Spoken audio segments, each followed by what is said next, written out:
नमस्कार साथियों, आप सभी का स्वागत है B2B क्लासेस में।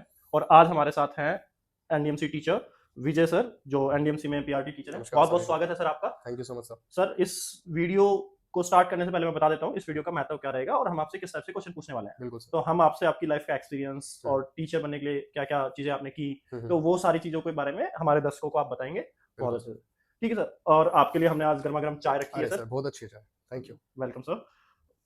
सर, हम आपसे क्वेश्चन सेट स्टार्ट करें तो आप दो फेज आपने देखे हैं, एक में आप स्टूडेंट रहे, एक में आप टीचर हैं अभी। बिल्कुल सर। तो आप स्टूडेंट से टीचर बनने का रोड मैप क्या था और आपका माइंडसेट क्या था उन उस पेपर को अटेम्प्ट करते हुए, जो जिस जिस पेपर को आपने क्वालिफाई किया है, बिल्कुल। उसके बारे में थोड़ा सा हमारे दर्शकों को आप प्लीज बताइए। तो बिल्कुल सर, बहुत ज़रूरी क्वेश्चन है ये। काफ़ी बच्चे जो यूट्यूब पे भी वीडियोज़ देखते हैं गाइडेंस के लिए, उसमें ये तो उनको पता लग जाता है क्या पढ़ना है, कहाँ से पढ़ना है। बट ये कोई नहीं बताता पढ़ना कैसे है और उसके लिए माइंडसेट क्या होना चाहिए। हम्म, तो माइंडसेट मेरे ख्याल से पूरी आपकी प्रिपरेशन की जर्नी में सबसे ज़रूरी चीज़ होती है। अगर आपके अंदर टैलेंट भी है, उसके बाद भी अगर आपका माइंडसेट ठीक नहीं है, तो आप एग्ज़ाम्स को क्वालीफाई नहीं कर पाएँगे। माइंडसेट मेरा क्या था सर, वो मैं आपको बताऊँ। माइंडसेट मेरा था कि शुरू में मैंने कुछ मेरे सब्जेक्ट ऐसे थे, क्योंकि मैंने आर्ट्स स्ट्रीम से पढ़ाई करी है। अच्छा सो मैथमेटिक्स मेरी वीक थी, अच्छा इंग्लिश भी मेरी काफ़ी वीक थी। अच्छा। और ये 2 ऐसे सब्जेक्ट्स हैं जिनके अच्छा हुए बिना आप कोई भी गवर्नमेंट एग्ज़ाम तो आज की डेट में क्लियर नहीं कर सकते। क्लियर नहीं कर सकते। तो मेरे सामने सबसे बड़ा चैलेंज ये था कि मैं अपने बेसिक्स ही कैसे कवर करूँ इन हम्म, सब्जेक्ट्स के, कि मैं कॉम्पिटिटिव लेवल तक पहुँच जाऊँ। अच्छा। तो मेरा अंदर से कॉन्फिडेंस ही मेरा लो रहता था कि मैं इसके बिना तो नहीं कर पाऊँगा। हम्म, तो सबसे पहला मैंने जो अपने माइंडसेट में चेंज किया, हम्म, वो ये था कि मैंने चीज़ों को ब्रॉड पर्सपेक्टिव में देखना चालू किया। मैंने ये देखा कि ऐसे बहुत सारे लोग हैं हमारे आस-पास जो मुझसे बहुत कम सुविधा होने के बाद भी मुझसे बहुत अच्छे लेवल पे तैयारी कर चुके हैं, एग्ज़ाम्स को क्रैक कर चुके हैं, मुझसे बहुत अच्छी ज़िंदगी वो जी रहे हैं। तो मैंने सबसे पहले तो अपनी जो पर्सनल प्रॉब्लम्स होती हैं, हाँ। जिसके लिए हम हर रोज़ कोसते हैं, दूसरों को, सोसाइटी को, अपने परिवार को, बहुत बार लोग कोसते हैं। तो पहले सबसे पहले मैंने वो चीज़ें बंद करी। मैंने रिस्पॉन्सिबिलिटी ली कि ये सब जो भी करूँगा मैं, वो हम्म, मेरे लेवल पे करना है, मुझे करना है। अच्छा और दूसरी चीज़ जो सबको करनी चाहिए, और ये मैंने अपने पर्सनल लाइफ़ से सीखा है, कोई भी अगर आपको टारगेट अचीव करना है सर, तो उसको बहुत बड़ा मत मानो। अच्छा। मैं ये मानता हूँ कि उसको छोटा समझो, उसको ऐसा समझो कि वो बहुत आसान है, हम्म, तो आप सबकॉन्शियसली फिर उसको तैयारी आपकी बेटर होती है। जैसे अगर आप 1000 मीटर की अगर आपको दौड़ दौड़नी है, तो आप 1500 की तैयारी करो, अच्छा। तो आपको 1000 अपने आप आसान लगने लगेगी। यस। उसी तरह से काफ़ी लोग क्या करते हैं सर, सीटेट जैसा जो बिल्कुल काफ़ी आसान पेपर होता है, सीटेट एक क्वालिफाइंग एग्ज़ाम होता है टीचर बनने के लिए, उसी को काफ़ी बड़ा मान लेते हैं, उसी को अच्छा। टारगेट मान लेते हैं कि हमारी लाइफ़ का टारगेट है, सीटेट पार कर दिया तो हम टीचर बन जाएँगे। जो ट्रू होता है, हम्म, टीचर आप ऑफ़िशियली बन जाते हैं, बट सीटेट का लेवल बहुत लो होता है सर। अच्छा। और अगर कोई सीटेट को इतना बड़ा मान रहा है, तो उसके लिए जो कॉम्पिटिटिव एग्ज़ाम्स हैं, वो बहुत डिफ़िकल्ट हो जाते हैं। तो मैंने क्या सबसे पहले शिफ्ट किया अपने माइंडसेट हम्म, में कि मैंने जो कॉम्पिटिटिव एग्ज़ाम है हमारे, सीटेट हो गया, केवीएस हो गया, जिनकी मैं उस टाइम पे तैयारी कर रहा था, हम्म, उनको मैंने समझा कि ये कंपैरेटिवली काफ़ी आसान है और मैं ये कर सकता हूँ। ओके। मेरे अंदर उतनी एबिलिटी है, काफ़ी लोग करते हैं, हज़ारों लोग सिलेक्ट होते हैं, तो मैं भी कर सकता हूँ। अच्छा सबसे बड़ा मैंने माइंडसेट में अपने ये चेंज किया कि उसको आसान माना। अच्छा। यस सर, ये तो मेरा मेन था। बेसिकली क्या होता है ना सर कि माइंडसेट भी काफ़ी बार दबाव बना देता है अपने ऊपर कि ये तो पता नहीं इस एग्ज़ाम को क्रैक करने के बाद क्या होगा, ये एग्ज़ाम कितना बड़ा होता है, इतने लाखों लोग बैठेंगे। तो बिल्कुल, वो जो एग्ज़ाम प्रेशर है ना, वो अपने ऊपर बर्डन के तौर पे हैवी हो जाता है। सही बात। तो मैं बिल्कुल आपकी बात से बिल्कुल सहमत हूँ कि बिल्कुल, हमें किसी भी चीज़ को क्रैक करना है तो उसको हम आसान करें, और दूसरा कि अगर हमें 1000 मीटर दौड़ना है तो हम 1500 मीटर की तैयारी करें ताकि एग्ज़ैक्टली। 1000 मीटर का आसान लगे। बिल्कुल सर, और अकाउंटेबिलिटी लें। अकाउंटेबिलिटी कि लें। आपकी ज़िम्मेदारी है आपका सिलेक्शन, किसी दूसरे की वज़ह से ना आपका रुकेगा, ना हुँ, आपका होगा। वो आप अच्छा। हैं जो डिसाइड करेंगे कि आपका सिलेक्शन होगा या नहीं। अच्छा। अच्छा बिल्कुल, सर, मैं आपसे ना एक क्वेश्चन पूछना भूल गया था बीच में, तो उसके बिल्कुल लिए मैं सर। माफ़ी चाहूँगा। बट मेरा एक क्वेश्चन ये भी है, मैं लास्ट टाइम विपिन सर हमारे साथ में बैठे हुए थे, तो विपिन सर से भी मैंने ये क्वेश्चन किया था बिल्कुल सर। और मैं आपसे भी ये क्वेश्चन कर रहा हूँ कि बिल्कुल, आपकी ग्रेजुएशन आपने किया है, फिर मास्टर्स इन पॉलिटिकल साइंस किया है, एग्ज़ैक्टली। अभी मास्टर्स इन इंग्लिश शायद आप यस सर। करंटली हैं, तो शायद हाँ जी। टीचर्स को भी कंटिन्यूअसली पढ़ते रहना चाहिए स्किल्स बिल्कुल, इंप्रूव बिल्कुल करने सर, के लिए। बहुत ज़रूरी चीज़ है ये। हुँ, तो मेरा क्वेश्चन ये है कि आपके पास सीजीएल का एक ऑप्शन था, आपके पास दूसरी गवर्नमेंट जॉब्स का एक ऑप्शन था, तो व्हाई यू चूज़ कि आपने टीचर बनना ही क्यों चूज़ किया? सर बिल्कुल, बहुत ज़रूरी क्वेश्चन है ये भी। हुँ, सर टीचर मैंने 2 रीज़न से सिलेक्ट किया। हुँ, सबसे पहले तो मेरा जो बैकग्राउंड है, हुँ, चाहे वो एजुकेशनल बैकग्राउंड ले लीजिए, मेरी हुँ, फैमिली का, या फाइनेंशियल बैकग्राउंड, हुँ, वो बहुत ज़्यादा, आप कह सकते हैं बहुत ज़्यादा अच्छा नहीं रहा है। अच्छा। अच्छा in comparison to the society, जिनको जहाँ पे मैं लोगों को देख पाया अपने हुँ, आस-पास, तो काफ़ी चैलेंजेज़ रहे, हुँ, गाइडेंस की भी कमी रही मेरे पास। हुँ, तो मेरे पास जो स्कूल में मेरे टीचर्स थे, हुँ, वही एक सहारा थे मुझे आगे मेरे करियर के लिए गाइड करने के लिए। अच्छा। तो टीचर्स मेरे लिए हमेशा इंस्पिरेशन रहे, पहली हुँ। तो चीज़ ये। और दूसरी चीज़, मेरी फैमिली की कंडीशन ऐसी थी कि मुझे जल्दी से जल्दी अपने कदमों पे खड़ा होना था। हुँ। तो मेरे जो टीचर्स थे, हुँ। उस टाइम के मेरे स्कूल के, गवर्नमेंट स्कूल में मैं पढ़ा हूँ, तो उस टाइम के टीचर्स ने मुझे गाइड किया कि आपके लिए हुँ। सबसे अच्छी चीज़, हुँ। एक ऐसा प्रोफ़ेशन जिसमें रिस्पेक्ट भी है, हुँ। जिसमें आप जल्दी से जल्दी आप उसको एक अचीव भी कर सकते हो अगर हुँ। आप मेहनत सही डायरेक्शन से करो तो, हुँ। और आप अपनी फैमिली को भी सपोर्ट कर पाओगे। अच्छा। वो हुँ। एक टीचिंग एक ऐसी फील्ड है। अच्छा। तो उन्होंने मुझे गाइड किया कि आप आफ्टर 12th एक हुँ। एग्ज़ाम, पहले तो क्या है, मेरिट बेस पे होता था हुँ। एडमिशन, जो डीएलएड का हुँ। कोर्स होता है। दिल्ली में मैंने मोती बाग से किया है वो कोर्स। हुँ। तो पहले वो मेरिट बेस पे होता था, आपके 12th के मार्क्स और हुँ। 10th के मार्क्स के हुँ। बेसिस पे लिस्ट आती थी। तो मेरा गवर्नमेंट डाइट में एडमिशन हुआ था, डाइट मोती बाग में, साउथ अच्छा। दिल्ली में। तो वहाँ से मैंने 2 साल का डिप्लोमा का अपना कोर्स किया। आफ्टर दैट मैंने सीटेट का लेवल 1 एंड 2 हुँ। साइमल्टेनियसली मैंने उनको क्वालीफाई किया। हुँ। फिर जो भी एग्ज़ाम्स आते गए, हुँ। मैंने ये गलती नहीं करी कि मैंने सिर्फ टीचिंग एग्जाम्स का वेट किया। जो अच्छा। भी एग्जाम्स आए, चाहे वो एमटीएस का है, एसएससी का, अच्छा। चाहे वो सीएचएसएल है, सीजीएल है, अच्छा। मैं सबको देता गया। हुँ। ये बात है, डेफिनेटली मेरा हर किसी में सिलेक्शन नहीं हुआ, पर मैंने हर किसी से सीखा ज़रूर। हाँ, डेफ़िनिटली, बिल्कुल सर। हाँ सर, तो जब आप सीएचएसएल या सीजीएल जैसे एग्जाम्स की हुँ। तैयारी करते हैं सर, तो कुछ सब्जेक्ट्स ऐसे होते हैं, जैसे मैथमेटिक्स हो गया, हुँ। आपका लैंग्वेज हो गया, हुँ। आपका जीके हो गया, हुँ। ये काफ़ी अच्छे लेवल पे आपकी तैयारी हो जाती है, हुँ। जो कि टीचिंग में जितना चाहिए उससे एक लेवल ऊपर ही हो जाता है। अच्छा। तो सर इसीलिए मेरा अभी तक जो जर्नी रही लाइफ की, हुँ। उसमें गाइडेंस जो मुझे मिली, हुँ। उसके बाद जो मैंने आगे जाके मेरे को फैसिलिटीज़ मिली एजुकेशन हुँ। फील्ड में भी, हुँ। उस सब ने मुझे टीचिंग की तरफ गाइड किया। अच्छा। इसलिए मैं आज टीचर बन के यहाँ पे आपके सामने हूँ। ओके। सर बिल्कुल बहुत अच्छा आपने एक्सप्लेन किया कि why you thank you. Want to become the teacher.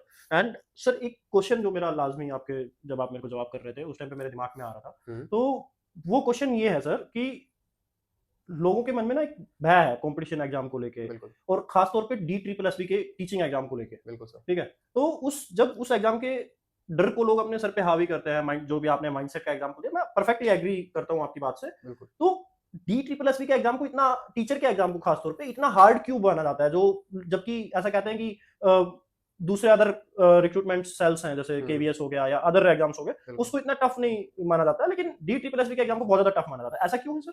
ऐसा सर इसलिए है क्योंकि इसका जो पैटर्न है, हाँ। वो बाकी एग्ज़ाम्स के कंपैरिज़न में काफ़ी अलग है और अच्छा। काफ़ी डिफ़िकल्ट है, मैं ये अच्छा। मानता हूँ। क्योंकि सर ऐसा होता है, एक एग्ज़ाम जब आप तैयारी करते हो, हुँ। तो एग्ज़ाम के पैटर्न को देख के ही आप तैयारी करते हो कि अच्छा। एग्ज़ाम ऑनलाइन होगा या ऑफ़लाइन होगा। हुँ। उसमें जो आप जो सब्जेक्ट्स पढ़ते हो अलग-अलग, हुँ। उसमें आपकी किस सब्जेक्ट पे ज़्यादा पकड़ है, किस अच्छा। सब्जेक्ट को आप पहले अटेम्प्ट करोगे, वो ओके। सारा उसके पैटर्न के हिसाब से आपको पहले से डिसाइडेड होता है हुँ। और आप उसके हिसाब से प्रैक्टिस करते हो हुँ। और वही प्रैक्टिस आपके एग्ज़ाम में काम आती है। अच्छा। पर डी ट्रिपल एसबी का एग्ज़ाम ऐसा है, हुँ। जिसमें जो मैं टीचिंग के एग्ज़ाम की बात कर रहा हुँ। हूँ, जिसमें जो इसका पैटर्न है, हुँ। पहले तो इसका सिलेबस डिफाइंड नहीं है। अच्छा। सिलेबस अगर देखा जाए, खासकर जो एक इसमें 2 पार्ट्स होते हैं। हुँ। पार्ट 1 में 5 सब्जेक्ट्स होते हैं। हाँ। उसमें इंग्लिश, हिंदी, हुँ। आपका मैथमेटिक्स, आपका रीजनिंग और जनरल स्टडीज, हुँ। इन पांचों सब्जेक्ट्स के 20 क्वेश्चंस ईच होते हैं। तो 100 क्वेश्चंस का पहला पार्ट ये हो गया हुँ। और 100 क्वेश्चंस का ही सेकंड पार्ट होता है, जिसमें आपका टीचिंग से रिलेटेड अलग अलग जो सब्जेक्ट्स होते हैं, हुँ। जो टीचिंग पेडागोजी है, हुँ। फिर टीचिंग की जो आपकी फिलोसफीज हैं, हुँ। उसकी जो साइकोलॉजी की थ्योरीज हैं, हुँ। वो सब आपके उससे रिलेटेड क्वेश्चंस आते हैं। जो अच्छा। सेकंड पार्ट होता है वो हुँ। काफी वेग है। हुँ। उसका पैटर्न और आपका उसका जो आपका कह सकते हैं सिलेबस है, वो डिफाइंड नहीं है। पहला अच्छा। तो डिफिकल्टी ये हो गया। हुँ। दूसरी चीज, जो सर इसके सेक्शंस हैं हुँ। और इसमें भी जो सब सेक्शंस हैं, हुँ। जैसे मैंने आपको बताया पार्ट 1 में हुँ। 5 सब सेक्शंस हैं अलग हुँ। अलग सब्जेक्ट के हिसाब से, उनका भी जो सीक्वेंस है वो डिफाइंड नहीं है। अच्छा। क्योंकि उसका जो सिस्टम है, हुँ। आप कह सकते हैं शायद चीटिंग से बचाने के लिए हुँ। या फिर उसको और स्ट्रिक्टनेस बढ़ाने के लिए ऐसा सेट किया गया है हुँ। कि आपके सामने कौन सा सेक्शन कब खुलेगा आपको नहीं पता। अच्छा, लाइक जैसे कंप्यूटर पे एग्ज़ाम हो रहा है, यस सर। तो आप पहले इंग्लिश अटेम्प्ट कर रहे हैं, हुँ, एक स्टूडेंट है जो इंग्लिश अटेम्प्ट कर रहा है, ए बिल्कुल। स्टूडेंट, हुँ, एक स्टूडेंट बी स्टूडेंट, हो सकता है उसके स्क्रीन पे बिल्कुल। हिंदी का क्वेश्चन। पहले 20 क्वेश्चन भी दूसरे आ सकते हैं, बिल्कुल अच्छा, सर। हाँ ओके। जी। और तीसरी चीज़ मैं आपको बताऊँ, हुँ। पहला तो सिलेबस वेग है, हुँ। दूसरा इसका पैटर्न जो सीक्वेंस है वो हुँ। डिसाइडेड नहीं है। हुँ। तीसरी चीज़ इसमें ऐसा है भी है, क्योंकि ऑनलाइन एग्ज़ाम है, हुँ। तो पहले से ही आपके माइंड में एक क्लॉक आपके सामने चलती रहती है। हुँ। एक तो उसका प्रेशर रहता है, टाइम प्रेशर। हुँ। और इससे भी ज़्यादा बड़ी चीज़ है कि आप जो सेक्शंस हैं, हुँ। अटेम्प्ट करने के बाद री-अटेम्प्ट नहीं कर सकते या फिर उसको दोबारा आप नहीं खोल सकते। अच्छा। जैसे अगर शुरू में आपके 20 क्वेश्चंस आ गए, हुँ। आपने उनको अटेम्प्ट कर लिया, हुँ। आपको उसको सबमिट करना है, उसके हुँ। बाद ही नया सेक्शन खुलेगा। हुँ। हुँ। उसके बाद आप उसको दोबारा से अप्रोच नहीं कर सकते, हुँ। आपको हुँ। नए सेक्शन में ही करना है जो भी करना है। अच्छा। तो इसलिए माइंडसेट जो इंसान का होता है, हुँ। काफ़ी काफ़ी बार डगमगा जाता है अगर उसका अच्छा सेक्शन ना जाए। हुँ। उसको सबमिट भी करना है क्योंकि उसे आगे के सेक्शंस देखने हैं। हुँ। तो उसका एग्ज़ाम में ही उसे ऐसा लगने लगता है बहुत हुँ। बार कि भई मेरा तो नहीं होगा। अच्छा। तो इसलिए ये एग्जाम मेंटली काफी टेस्ट करता है आपको। सिर्फ आपका एजुकेशनल जो लेवल पे तैयारी है सिर्फ वो नहीं चाहिए, मेंटली काफी आपको प्रिपेयर्ड होना पड़ता है, और इसके साथ साथ आपको प्रैक्टिस बहुत चाहिए अच्छा। इस पैटर्न से, आप ताकि यूज टू हो जाओ, आपको आदत पड़ जाए। इसके लिए बहुत ज्यादा प्रैक्टिस चाहिए, क्योंकि मैंने करी है,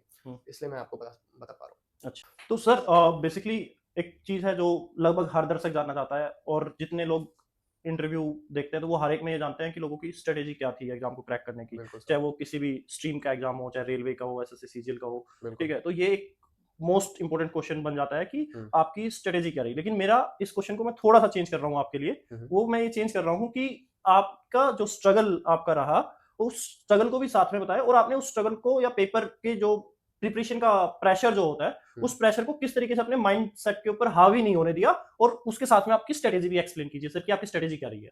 बिल्कुल सर, ये भी एक एस्पिरेंट के पर्सपेक्टिव से काफी जरूरी क्वेश्चन हो जाता है। हम्म। तो सबसे पहले मैं थोड़ा स्ट्रगल के बारे में बताता हूँ। वो सबका अलग अलग होता है सर। सबकी जो स्टार्टिंग लाइन होती है रेस में दौड़ने से पहले, वो अलग अलग अलग अलग होती है, बिल्कुल। तो हर किसी को, मेरा ये मानना है, पर्सनल मेरा मानना है, हर किसी को अपनी दूरी पता होती है, कितनी दूरी चलनी है। चाहे वो आपका पर्सनल एजुकेशनल लेवल हो कि आपकी तैयारी किस हिसाब से है, बिल्कुल बिल्कुल। चाहे वो आपकी फाइनेंशियल कंडीशन हो, सोशल कंडीशन हो, वो सबको पता होता है, और सबकी अलग अलग होती है। बिल्कुल बिल्कुल। तो पहले तो आपको एक्सेप्ट करनी है कि हाँ, मैं यहाँ पे कमजोर हूँ, मेरी ये कमजोरियां हैं, और मुझे इस पे काम करना है। सबसे पहली तो चीज ये।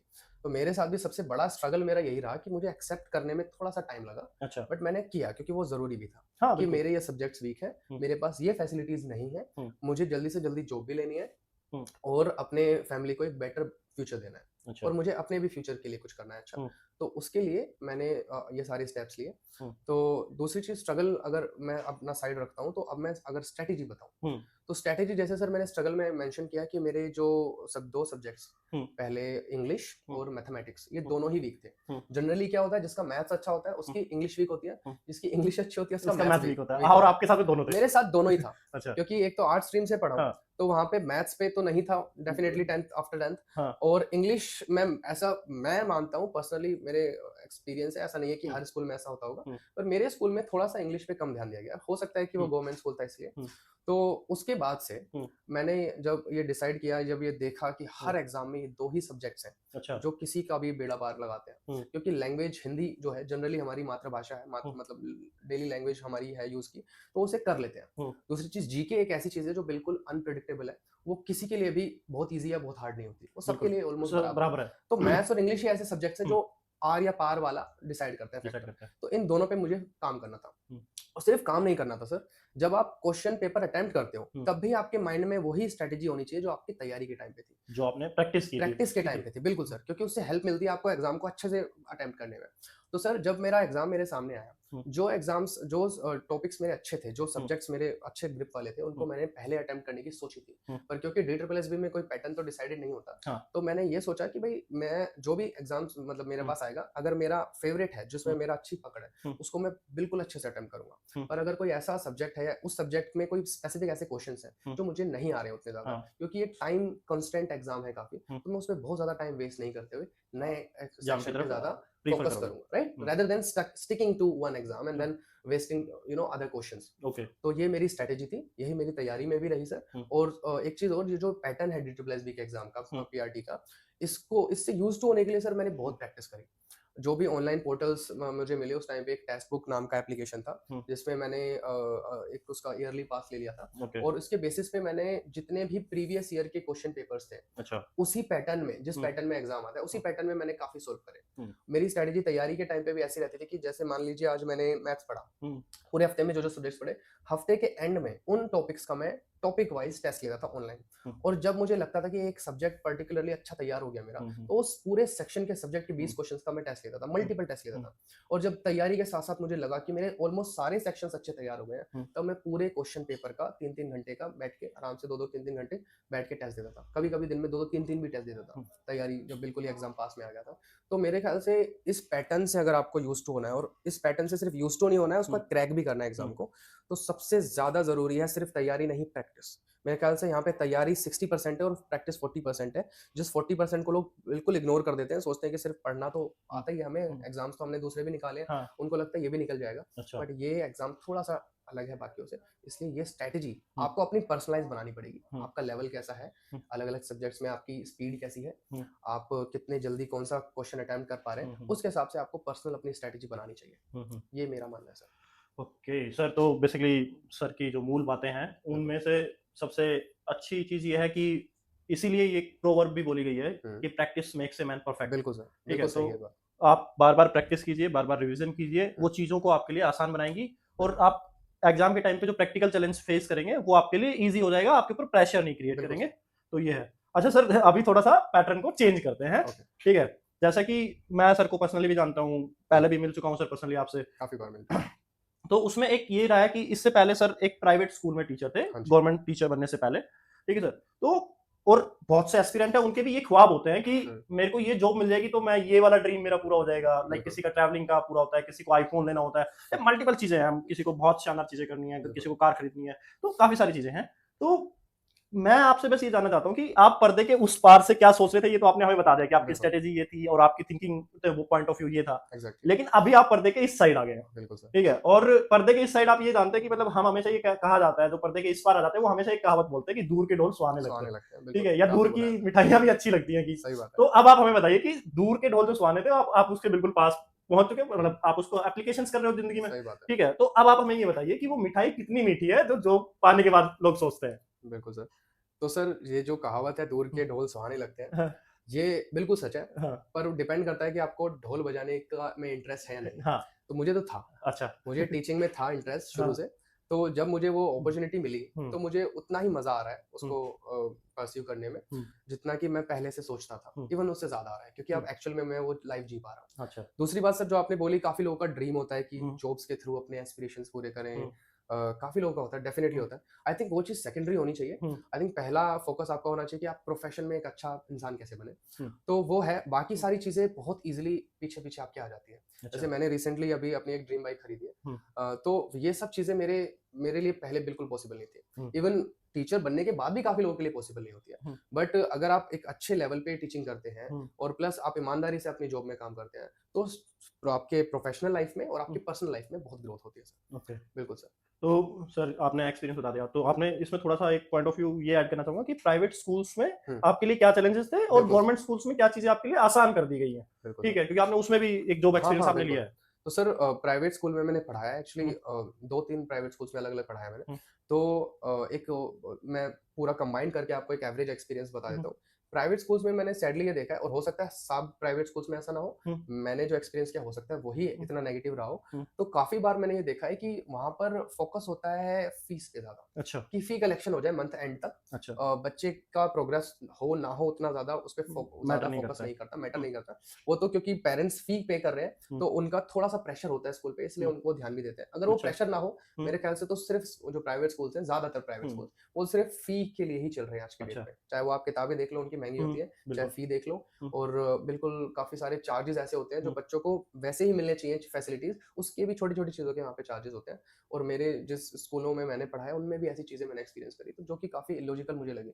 और अगर हम देखें हुँ, सरकारी स्कूल में सबसे बड़ी विडंबना हम कह सकते हैं, एक आयरनी ये है कि जो पेरेंट्स हैं, हुँ, जिनका मूल अधिकार है, बेसिक राइट है एजुकेशन का, जो अपने हमारे बच्चों को संविधान में दिलाना, भी लिखा हुआ है। संविधान में भी लिखा है, बिल्कुल हुँ, सर। वो लोगों को पता ही नहीं है, अवेयर ही नहीं है, और उनको वो एक्सपेक्ट करते हैं कि गवर्नमेंट स्कूल है ना, तो ज़्यादा अच्छी पढ़ाई नहीं होगी। अच्छा, और वो एक्सपेक्ट करते हैं, वो टीचर्स को उतना अकाउंटेबल नहीं ठहराते। हुँ, और टीचर्स भी कहीं न कहीं मैंने ये देखा है, और काफ़ी अपने आस-पास के लोगों से, और या कि आप कह सकते हो कि प्रीवियस स्कूल्स में जिनमें मैं पढ़ा हूँ, हुँ, उनमें भी हर हुँ, कोई एक जैसा नहीं होता। अगेन हुँ, वो मेरा पर्सनल एक्सपीरियंस है। हुँ, काफ़ी टीचर्स भी ऐसे होते हैं, हुँ, जो अपनी ड्यूटी को ड्यूटी की तरह ना लेके जॉब की तरह देखते हैं। ये तो मेरी बिल्कुल, जॉब है। हुँ, जैसे एक ऑफिस जॉब होती है, हुँ, डेस्क जॉब। आया, मैंने हुँ, अटेंडेंस लगाई, थोड़ा बहुत बच्चों को काम दे दिया हुँ, क्योंकि रिकॉर्ड में दिखना चाहिए, और चले गए। अच्छा, तो एक प्रोफेशन जो हुँ, होना चाहिए, जो उसको एक रिस्पेक्ट मिलनी चाहिए, हुँ, वो इसी वजह से नहीं मिल पा रही, क्योंकि हुँ, सीरियसनेस कम है। अच्छा, तो ये चीज़ मैंने देखा गवर्नमेंट स्कूल्स में, सीरियसनेस कम है, हुँ, पेरेंट्स की तरफ से भी एक हुँ, उनको अवेयरनेस नहीं है, हुँ, और टीचर्स भी, काफ़ी टीचर्स, सारे नहीं, काफ़ी टीचर्स अपनी जॉब को, अपनी रिस्पॉन्सिबिलिटी को उतना सीरियसली नहीं लेते। प्राइवेट स्कूल्स में वहीं देखा जाए तो टीचर्स पे बर्डन काफ़ी होता है काम का, हुँ, और उस हिसाब से उनको रिस्पेक्ट नहीं दी जाती, ना ही उनकी सैलरी होती है। हुँ, और वहाँ पे फोकस पैसे, जो आपकी अपर लेवल पे जो लोग हैं, हुँ, उनका फोकस ज़्यादातर होता है कि पैसे किस तरह से लिए जाएँ, रेदर देन फी एजुकेशन किस कलेक्शन तरह के से दिया ऊपर जाए। बहुत ज़्यादा बिल्कुल। फोकस होता है। ठीक है सर, तो जैसे आपने बताया कि प्राइवेटाइज़ेशन जो सेक्टर है उसमें फी कलेक्शन के ऊपर फोकस काफी होता है ज्यादा, और बिल्कुल। टीचर्स पे बर्डन बहुत ज्यादा होता है। बहुत, यस। ठीक है सर, तो मैं आपका प्राइवेट जॉब का जो एक्सपीरियंस है उसको बहुत ज्यादा ना एलोबरेट करते हुए, अभी आप एक गवर्नमेंट टीचर्स हैं, ठीक है, बिल्कुल। और काफी लोगों का एक क्वेश्चन होता है, अरे यार गवर्नमेंट टीचर है तो मौज है, ठीक है, तो वो एक वो होता है, और टीचर की एक आइडेंटिटी होता है कि अरे यार 8 से 2 की जॉब है, हाँ। ठीक है, और उसके बाद रेस्ट है, जबकि हालांकि रियलिटी कुछ दूसरी भी रियलिटी होती है, बिल्कुल अलग है काफी। अलग होती है, जब आप पर्दे के इस पार आते हैं तो आपको पता लगती है। बिल्कुल। लेकिन आप जाते जाते प्लीज एक जो मोटिवेशन होता है ना वो ये होता है कि सब लोग जानना चाहते हैं कि मेरी ग्रेड पे क्या रहेगी, ठीक है, मेरे को कितना इन हैंड आएगा, ठीक है, तो मैं आपकी अभी करंट सैलरी उसके बारे में नहीं पूछना चाहता, लेकिन आपकी पे ग्रेड क्या रहेगी उसके बारे में, आप पे स्केल क्या है और उसके अलावा क्या क्या एमिनिटीज आपको मिलती हैं, बिल्कुल तो सर। उसके बारे में एक थोड़ा सा मैं बता सर दीजिए। दिल्ली में एक गवर्नमेंट जॉब होने का फायदा सबसे बड़ा यही है कि आपको जो एमिनिटीज मिलती हैं, हाँ। प्लस सिर्फ जॉब रिलेटेड नहीं, आसपास जो फैसिलिटीज आपको प्रोवाइड कराती है हम्म, गवर्नमेंट यहाँ की, वो हम्म, काफी अच्छी हैं hmm, compare in comparison to other, मैंने जो देखा है स्टेट्स में। हम्म, क्योंकि राजधानी है एक तो, हाँ। सबसे सिंपल सा लॉजिक तो यही है। हम्म, दूसरी बात, मैं अगर अपने डिपार्टमेंट की बात करूँ, हम्म, तो उसमें हमें एक तो अच्छा पे ग्रेड तो मिलता ही है, हम्म, विच इज 4200। 4200 ग्रेड अगर पे, ओके। लेवल, हाँ, ग्रेड पे के हिसाब से अगर आप देखें तो। हम्म, उसके अलावा सर, तो क्योंकि ये इट्स दिल्ली, लेवल 7 और 6? It's level 6। Level 6, okay. हाँ, तो सर क्या है, एक तो ये जो अपने आप में सैलरी भी काफ़ी हैंडसम है। उसके अलावा सर जो फैसिलिटीज़ हमारा डिपार्टमेंट देता है, जैसे हमें मेडिकल फैसिलिटी अवेलेबल है, जिसमें हमारे मेडिकल कार्ड के बेसिस पे हम बहुत ही टॉप क्लास जो हॉस्पिटल्स हैं दिल्ली में अवेलेबल, उनमें हम free of cost, private hospitals में भी फ्री ऑफ कॉस्ट अपनी फैमिली का इलाज करा सकते हैं। ओह वाह, ये यस, बढ़िया चीज है सर। बहुत अच्छी चीज़ सर। हम्म, तीसरी चीज़ जो सबसे अच्छी है यहाँ पर, कि हमें जो एचआरए मिलता है, हाउस हम्म, रेंटिंग अमाउंट, वो काफ़ी हैंडसम है in okay. Comparison to other states, क्योंकि ये दिल्ली है और एक अर्बन एरिया होने की वजह से यहाँ पे जो लिविंग की एक एक्सपेंस है वो थोड़ा ज़्यादा कैलकुलेट की जाती है। उसके हिसाब से हमारा एचआरए भी काफ़ी हैंडसम बन जाता है।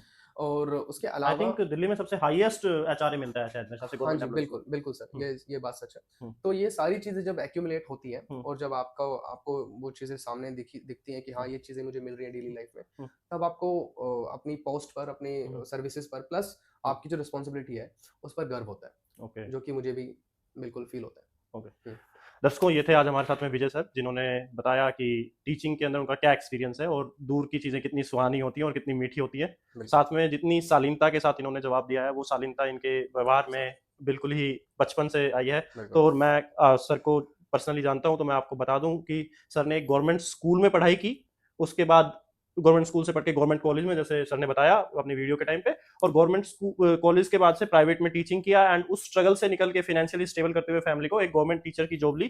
तो ये आई थिंक आप लोगों के लिए मोटिवेशन की चीज है कि अगर सर कर सकते हैं तो आप लोग भी कर सकते हैं, और सर का व्यवहार इतनी चीजें करने के बाद भी बिल्कुल शालीनता वाला था, और हमें एक ही फोन के ऊपर सर ने टाइम दिया। तो बहुत बहुत धन्यवाद सर आपका, थैंक यू सर, और आप thank you. I it hope was so कि रियली ये नाइस रिश्ते टू मीट बने यू। रहेंगे। थैंक यू बिल्कुल so sir, much sir. Thank you.